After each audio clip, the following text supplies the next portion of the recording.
स्वागत है आपका एक नए वीडियो में। स्माइल पार्ट एक में एक श्राप के कारण व्यक्ति को विभिन्न डरावने भ्रम दिखाई देते हैं और 7 दिनों के बाद एक विचित्र मुस्कान के साथ मर जाते हैं, जो कोई भी शापित व्यक्ति के मरने से पहले का क्षण देखता है।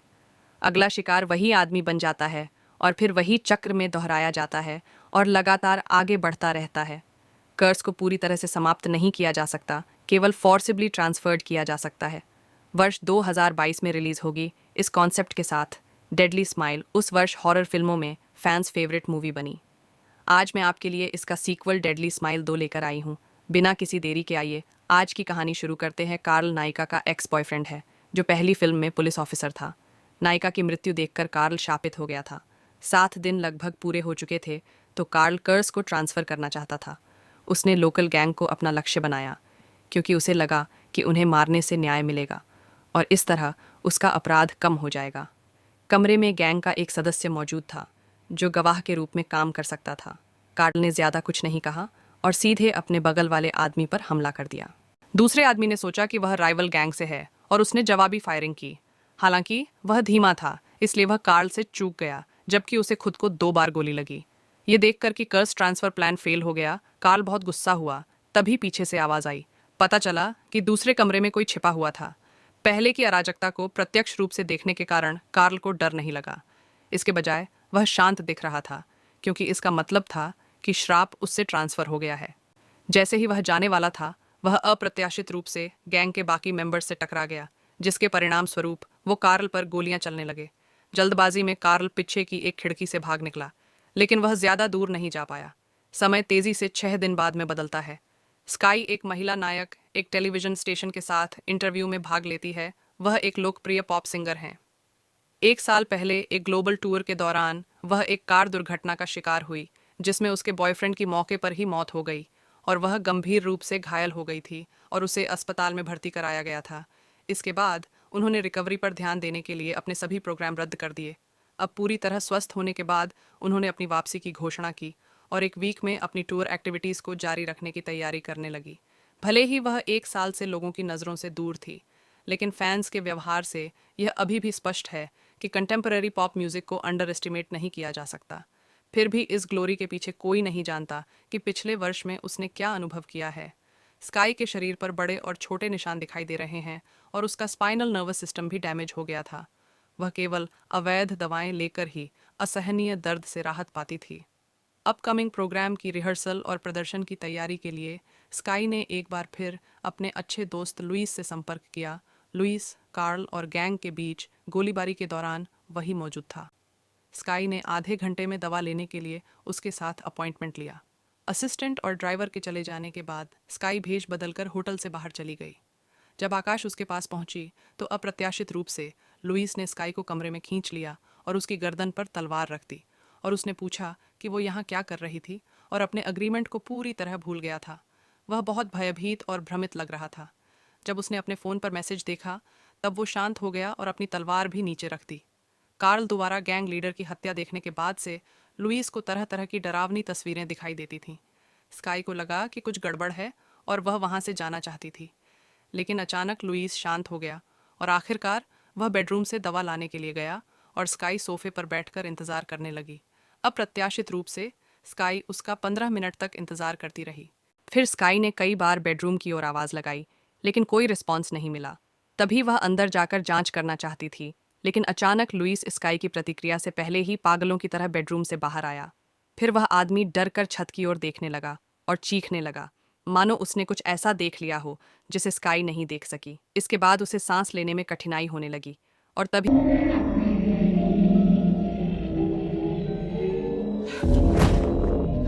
न- आदमी ने कैजुअली जमीन से एक बारबेल प्लेट उठा लिया। ऐसा लगा कि उसका शरीर किसी के नियंत्रण में है। स्काई उसकी मदद करना चाहती थी, लेकिन उसे नहीं पता था कि कैसे, और कुछ ही क्षणों में उसने स्काई की भयभीत निगाहों के सामने बारबेल प्लेट उठा अपने सिर पर मार लिया। स्काई को इतना गहरा सदमा लगा कि वह तब तक असमंजस में रही जब तक कि वह व्यक्ति खून से लथपथ होकर गिर नहीं गया। स्काई पुलिस को तुरंत फोन करना चाहती थी, लेकिन अपनी पहचान और आइडेंटिटी को ध्यान में रखते हुए आखिरकार उसने चुपचाप वहां से निकल जाने का फैसला किया। स्काई जल्दी से होटल वापस आ गई, लेकिन अब भी जो हुआ था उसे याद करके स्काई अभी भी कांप रही थी। स्काई थोड़ी देर लेटकर आराम करना चाहती थी अप्रत्याशित रूप से। जब स्काई ने अपना सिर घुमाया तो उसे फिर से लुइस खून से भरे चेहरे के साथ दिखाई देता है। जब उसने लाइट चालू की तो लुइस गायब हो जाता है। डर और चिंता ने स्काई को घेर लिया। उसकी माँ, जो उसकी मैनेजर थी, ने महसूस किया कि कुछ गड़बड़ है। माँ के पूछने के बाद स्काई ने झूठ बोला कि काम का प्रेशर ज़्यादा होने के कारण वह ठीक से सो नहीं पाई। तभी बॉस ड्रेसिंग रूम में आया और बताया कि कुछ ही दिनों में ऑर्गेनाइज के बड़े लोग एक चैरिटी समारोह का आयोजन करने वाले हैं और उन्हें उम्मीद है कि वह होस्ट के रूप में एक फ्रेंडली गेस्ट के रूप में उपस्थित हो सकेंगे। स्काई ने बिना किसी हिचकिचाहट के सहमति जताई, लेकिन बाहरी रूप से शांत दिखने के बावजूद उसका मन उथल पुथल हो रहा था। उसे डर था कि लुइस के साथ कल रात की घटना उसे फंसा देगी। वह खुलकर बोलने की हिम्मत नहीं जुटा पाई। उसकी एकमात्र करीबी दोस्त जेम्मा और वह किसी मतभेद के कारण लंबे समय से संपर्क में नहीं थे। जैसे ही वह इस बात को लेकर झिझक रही थी कि उससे संपर्क करे या नहीं, तभी उसे एक गुमनाम मैसेज आया जिसमें पूछा गया कि क्या वह कल रात लुइस के अपार्टमेंट में गई थी। इससे पहले कि स्काई कुछ प्रतिक्रिया कर पाती, अचानक उसके पीछे से कदमों की आवाज़ आई। स्काई ने इधर उधर देखा, लेकिन उसे कुछ भी नहीं दिखा। फिर जब उसने अपना सिर घुमाया और शीशे में देखा तो उसे खून से लथपथ लुइस उसके ठीक पीछे खड़ा दिखा। और जब उसने फिर से पीछे देखा तो उसे कुछ नहीं दिखा। स्काई ने जब शीशे में देखा तो लुइस वहीं खड़ा था।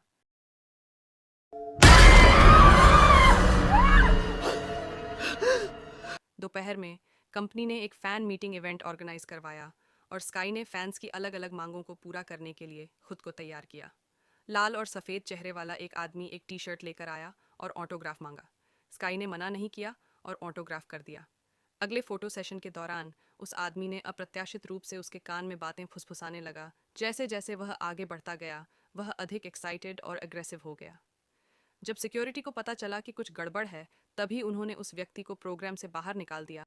तब स्काई ने इस पर ज्यादा ध्यान नहीं दिया, प्रोग्राम जारी रखा और अगली फैन एक युवा लड़की थी। ये सब देख स्काई असहज महसूस कर रही थी और केवल लड़की के कपड़ों पर ऑटोग्राफ कर सकती थी। फिर लड़की ने स्काई के साथ फोटो खींची। लड़की ने कैमरे की तरफ नहीं देखा, बस स्काई को घूरती रही। स्काई को ये सब बहुत अजीब लगा। दिन भर का काम खत्म करके होटल लौटने के बाद भी स्काई यही सोचती रही कि यह गुमनाम मैसेज किसने भेजा होगा और मैसेज भेजने वाला कोई डुएस्टी है या दुश्मन, और उसके इरादे क्या थे। काफ़ी सोच विचार के बाद उसने अपनी सबसे अच्छी दोस्त को फ़ोन करने का फैसला लिया। दुर्भाग्यवश उसे एक वॉइसमेल प्राप्त हुआ। स्काई ने पहले पिछली घटना के लिए माफ़ी मांगी और उम्मीद जताई कि जेम्मा मैसेज मिलने पर तुरंत जवाब देगी। अप्रत्याशित रूप से भेजने के बाद ने जेम्मा का वापस कॉल किया। स्काई ने उसे बताया कि उसे कुछ समस्याओं का सामना करना पड़ा रहा है और जब वो फ्री हो तो क्या वो उसके साथ रहने के लिए आ सकती है। उसकी सहेली ने तुरंत हाँ कर दी और कहा कि वह 1 घंटे में स्काई के होटल में पहुंच रही है। फ़ोन रखने के बाद स्काई को काफ़ी बेहतर महसूस हुआ और बोतल से पानी पीने के बाद वह पियानो पर कोई संगीत बजाने के लिए बैठी। तभी उसे अचानक बोतल टूटने की आवाज़ सुनाई दी। पता चला कि वह मिनरल वाटर की बोतल थी जिससे उसने अभी अभी पानी पिया था। वो ज़मीन पर गिरकर टूट गई थी। स्काई ने इस बारे में ज़्यादा नहीं सोचा और सफाई करने के लिए तैयार हो गई। लेकिन जब वह वापस गई तो उसने पाया कि एक टी शर्ट रहस्यमय तरीके से फर्श पर आ गई थी। यह उस पागल फैन की थी। उसे यह बात अच्छी तरह याद थी। स्काई बालकनी की ओर गई और अंदर जाकर देखा तो फर्श पर उसी के जैकेट, जूते, मोजे और यहाँ तक कि अंडरवियर भी बिखरे पड़े थे। तभी अचानक वो आदमी बिना कपड़ों के उसके सामने खड़ा था और उसके चेहरे पर अजीब मुस्कान थी और उसे ही देख रहा था। अगले ही पल वह आदमी अचानक उस ओर दौड़कर आया। स्काई दरवाज़ा खोलकर भागना चाहती थी, लेकिन तभी उसकी सबसे अच्छी दोस्त के साथ टकरा गई। जब उसने पीछे मुड़कर देखा तो उसने पाया कि कमरा पहले ही साफ हो चुका था और न उसे कोई आदमी दिखा, बल्कि गिरी हुई पानी की बोतल भी अपनी मूल अवस्था में वापस आ गई थी। ऐसा लग रहा था कि जो कुछ भी अभी हुआ था वह सब एक इल्यूजन था। स्काई ने अपनी सहेली को गले लगाया जैसे वह कोई खजाना हो और पूछा कि वह इतनी जल्दी कैसे आ गई। इससे हैरान उसकी सहेली ने बताया कि वह वास्तव में 5 मिनट लेट पहुंची है। यह सुनने के बाद स्काई भी उलझन में थी। उसके हिसाब से तो बस कुछ ही मिनट बीते थे। फिर थोड़ा शांत होने के बाद स्काई ने बिना किसी हिचकिचाहट के अपने दोस्त को सारी बातें बता दी। हालांकि दोस्त यह नहीं समझ पाई कि लुइस ने ऐसा पागलपन भरा काम क्यों किया, लेकिन स्काई ने पूरी घटना देखी थी जिसके कारण साइकोलॉजिकल ट्रॉमा हुआ और जिससे विचित्र चीज़ें देखने को मिलती हैं, उस रात जेम्मा ने उसके साथ रात भर रुकने का फैसला किया। आधी रात को स्काई ने एक बार फिर कार दुर्घटना का सपना देखा और फिर अचानक अपनी नींद से जाग गई। उसके बगल में उसकी दोस्त थी, जिससे उसे काफ़ी राहत मिली। वह फिर से लेट गई और सोने की कोशिश करने लगी, लेकिन जब उसने अपनी दोस्त को देखा तो उसकी दोस्त उसे देख अजीब तरीके से मुस्कुरा रही थी। और तभी दोस्त पहले ही गायब हो चुकी थी। इस समय तक दिन का उजाला हो चुका था और उसकी दोस्त उसके लिए कॉफ़ी तैयार करके लाई। जब उसने समय देखा तो स्काई चौंक गई और जल्दी से रिहर्सल के लिए सेट पर जाने के लिए तैयार होने लगी। उसे आशा थी कि उसकी दोस्त उसके साथ चलेगी, लेकिन उसके कुछ और प्लान्स थीं और वह ऐसा नहीं कर सकी। सीन रिहर्सल की ओर मुड़ता है। मंच पर स्काई इतनी चमकदार और आकर्षक लग रही थी जिससे लोगों के लिए उससे नज़र हटाना मुश्किल हो जाता। लेकिन अचानक एक भयानक दृश्य उसके सामने प्रकट होता है और स्काई लड़खड़ाकर ज़मीन पर गिर पड़ी। उसके पैर का पहले से टूटा हुआ हिस्सा फिर से टूट गया। फिर जैसे ही उन्होंने लाइट जलाई, चोट रहस्यमय तरीके से गायब हो गई। उसके पैरों को कोई नुकसान नहीं पहुंचा। तभी स्काई ने झूठ बोला कि उसके डांसर अनप्रोफेशनल है, जिसके कारण वह गिर गई। इसके बाद वह बैक स्टेज पहुंची और उसके ड्रेसिंग रूम से अजीब मुस्कान के साथ बाहर आ रहे अपने असिस्टेंट से टकरा गई। जब महिला अंदर गई तो उसने देखा कि ड्रेसिंग रूम पूरी तरह से बिखरा हुआ था। तभी उसे शक हुआ कि उसके असिस्टेंट ने ये सब जानबूझकर किया है। उसने अपने असिस्टेंट को बुलाया और उसे खड़ी फटकार लगाई। ये सब देख माँ चिंतित हो गई और बेटी को कमरे में धकेल दिया और वह असिस्टेंट का बचाव भी करना चाहती थी। उसकी माँ ने कहा वह हर समय उसके साथ था और उसके पास ऐसा करने का समय नहीं था। दरअसल स्काई का इरादा असिस्टेंट को दोष देने का नहीं था। यह तो लगातार घट रही अजीब घटनाएं थीं जो उसे पागल बना रही थीं। साइकोलॉजिकल डिफेंस पहले ही टूटने के कगार पर पहुंच चुका था और उसे अपने अंदर की बेचैनी को बाहर निकालने की आवश्यकता थी। उसके दिल में भय घर चुका था। वह बोलना चाहती थी पर हिम्मत नहीं हो रही थी और ऐसा लगता था कि अगर कहा तो कोई इस पर यकीन नहीं करेगा। आज रात का चैरिटी डिनर 10 तारा होटल में होना था। शाम होते होते स्काई बेचैन हो गई और उसे उम्मीद थी कि उसकी दोस्त उसके साथ आएगी। तभी उसे उस अननोन नंबर से फिर से मैसेज आया। उस व्यक्ति ने कहा कि उन्हें स्काई की आइडेंटिटी के बारे में पता है।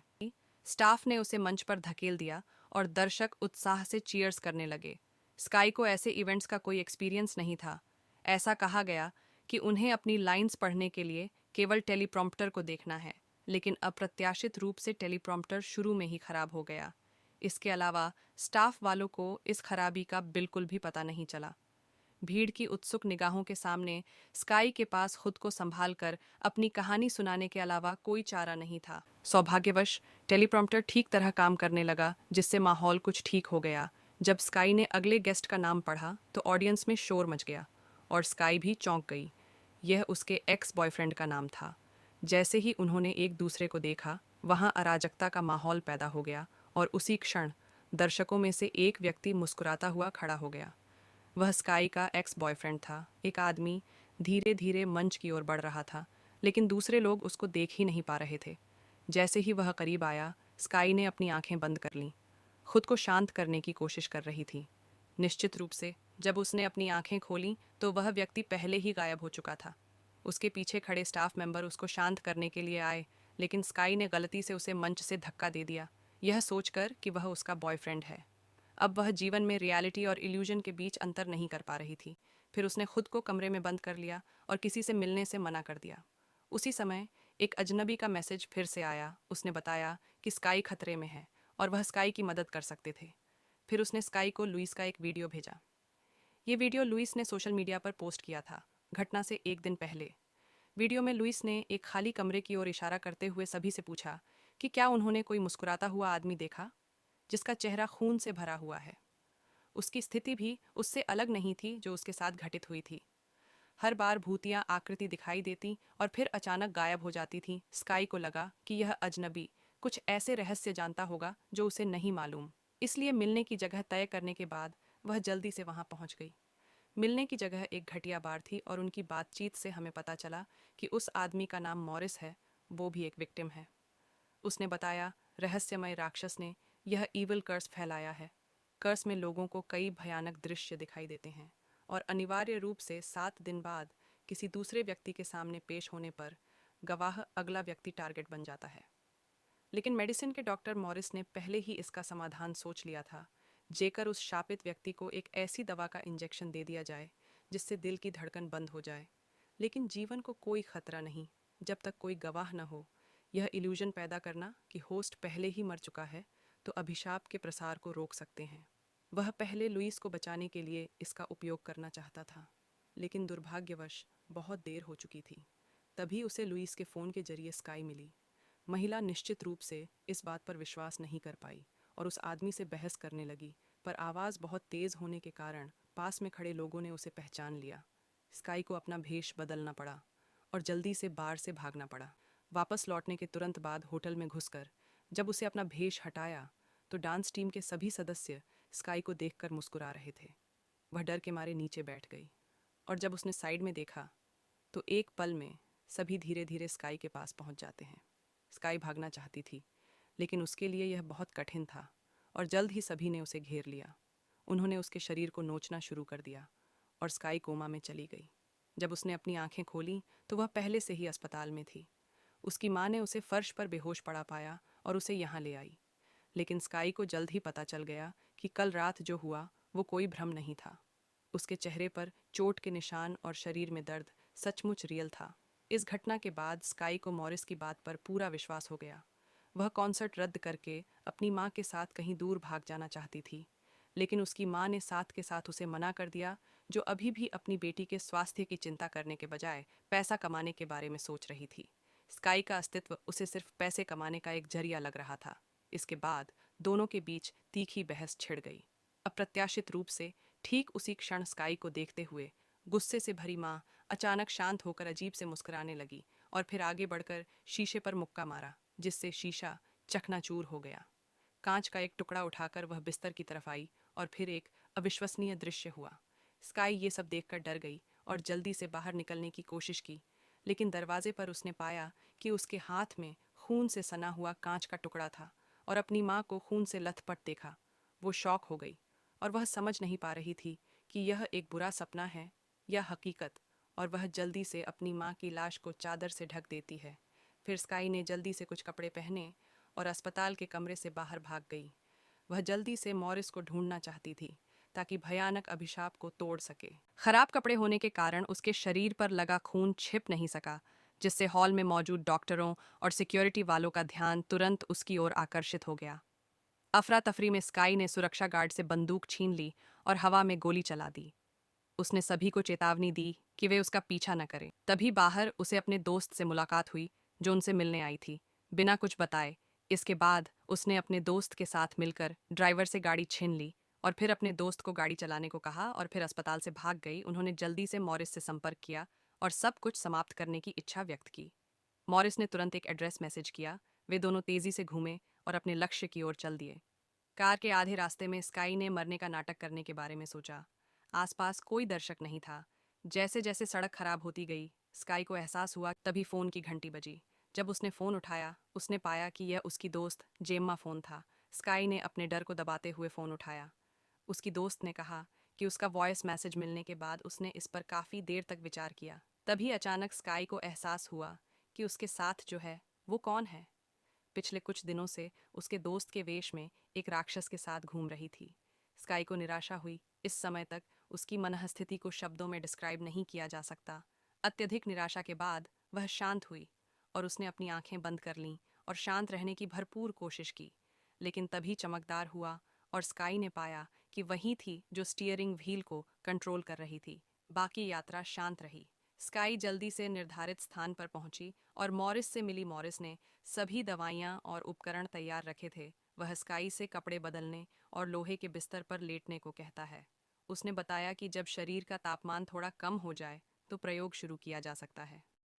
सरप्राइजिंगली, जैसे ही वह आदमी चला गया, छत से खून की कुछ बूंदें टपकने लगती हैं और उसने जब ऊपर देखा तो कार दुर्घटना में घायल हुआ उसका एक और रूप छत से बंधा हुआ था। दोनों लोग रिफ्लेक्शंस की तरह एक दूसरे के विपरीत खड़े थे। इससे भी अधिक भयानक बात यह थी कि दूसरा व्यक्ति सीट बेल्ट खोलकर छूटने की कोशिश कर रहा था। अगले ही पल स्काई के प्रतिक्रिया करने से पहले ही दूसरा व्यक्ति जोर से नीचे गिर गया।